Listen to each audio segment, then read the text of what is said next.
Kakain ka tapos ako naman, sarili kong kamay yung ginagamit ko. Yan ang ating pag-uusapan ngayon mga idol. At syempre, sa mga bago pa lamang sa ating channel, huwag kalimutan subscribe and click our tiny notification bell so that you'll be updated every time we have a new upload videos. Disclaimer din mga idol, ang video pa natin ay para lamang po sa may bukas ng kaisipan at may malawak na pang-unawa. Kung wala po tayo nito, mari na lamang pong mag-skip at mamili ng mga videos na nararapat po para sa inyo.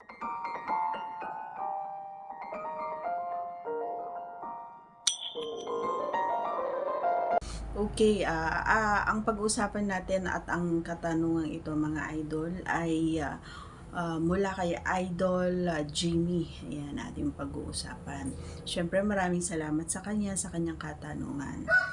At kung ikaw ay may itatanong din, ayan, na maaari na lamang po na mag-comment lang po. Siyempre, medyo lagyan na lang natin ng counting twist yung mga tanong natin para hindi naman masyadong, alam mo na. Okay, so let's proceed na po sa ating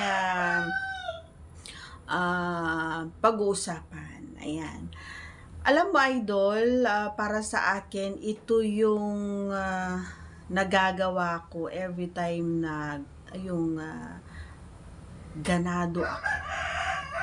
Diba? Kapag, alam mo kasi kapag okay yung pakiramdam mo doon sa ginagawa mo at alam mo na maa-appreciate ng iyong kapareha, ay siguradong magagawa mo yung mga bagay na magugulat ka na lang na, ay, grabe, nagawa ko pala yun. Ay, yung hindi mo ini-expect, kumbaga na magagawa mo pala yung mga bagay na alam mo naman na maa-appreciate niya. So, para sa akin, nagagawa ko ito, itong bagay na ito habang siya ay kumakain, and ako naman ay ginagamit ko yung ating kamay habang naandun siya. Kasi nga, minsan, may mga pagkakataon or naglalaro sa isipan ko minsan na baka naboboring siya dun sa baba, ganyan, kaya kailangan ko siyang samahan. So hindi lang naman kasi na kapag nagtatrabaho ka or kahit ako kapag nagtatrabaho ako, ayoko yung nakaganon ka lang, yung wala akong ginagawa. Gusto ko kasi kapag pagdating sa ganun, parehas kaming nagtatrabaho, ayoko na siya lang, ayoko na ako lang. Halimbawa, ako naman yung nagtatrabaho, gusto ko yung mga ito niya ay gusto ko na busy din siya kung saan alam niya na talaga naman na magiging masaya ako. Ganun dapat din tayo every time na naandun siya sa baba ko, ay sinisiguro ko rin na hindi siya nalulungkot habang ginagawa niya yun.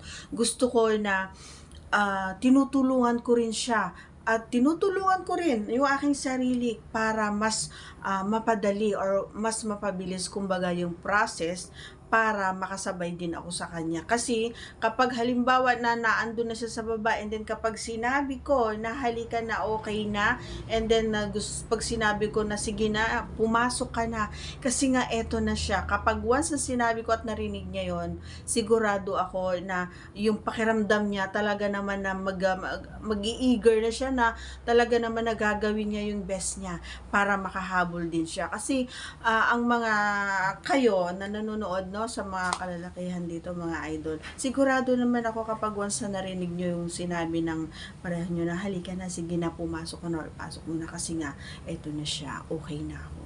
And yun na rin yung yung umpisa, kumbaga sasabay na rin siya at gagawin na rin niya lahat yung best niya, yung paggalaw niya or pagtrabaho niya sa likod mo, sa ibabaw mo, sa harap mo, 'di ba? Bahala na siya kung saan siya komportable, 'di ba? Or kung saan din ako komportable. Yun yung lagi nating tatandaan mga idol, no?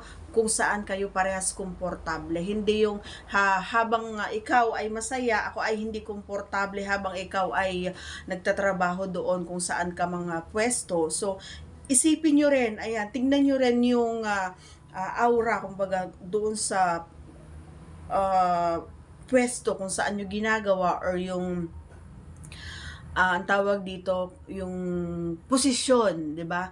Kasi nga may mga sometimes na akala mo okay lang siya, akala mo nagbig na siya, yung pala medyo hindi na okay yung pakiramdam niya kasi may mali, kumbaga masakit or mabilis masyado, or 'di ba yung mga ganon, or masyado mong nilalagay sa dulo, or masyadong kulang ganon. So kailangan marunong kang magbasa, kailangan, lagi ko sinasabi to, no, sa mga vlog natin, kailangan alam mong basahin, kumbaga yung nasa mukha pa lang niya, o sa mata pa lang niya, or sa kilos niya pa lang, dapat alam mo. And the rest, dapat lagi mong iisipin yung kanyang kasiyahan. Dapat happy ka.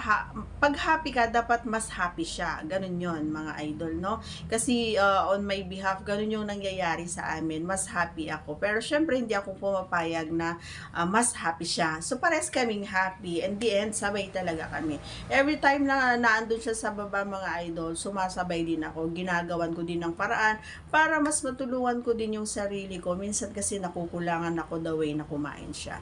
May mga ganun, mga idol. Kaya minsan nahihirapan kayong or matagal yung naririnig yung boses ng kapareha nyo na lumabas. Tahimik lang siya habang naandun ka sa baba kasi nakukulangan. So, pwede mo rin siyang i-guide, idol, no? Pwede mo rin siyang kunin yung kanyang kamay, yan, ipalagay mo doon sa ano niya, ganon. Katulad ng ginagawa ko, yan. Kasi ako may kusa ako, mga idol, kasi ginagawa ko kung ano yung naiisip ko na kulang doon sa ginagawa niya. So tinutulungan ko siya. Para sa akin kasi mas maganda pa rin kapag parehas kaming masaya. Yun yung pinaka-importante, mga idol. And dapat, mga idol, appreciate nyo yung bawat ginagawa niyang pagpapasaya sa iyo. Ganun lang, give and take lang, okay?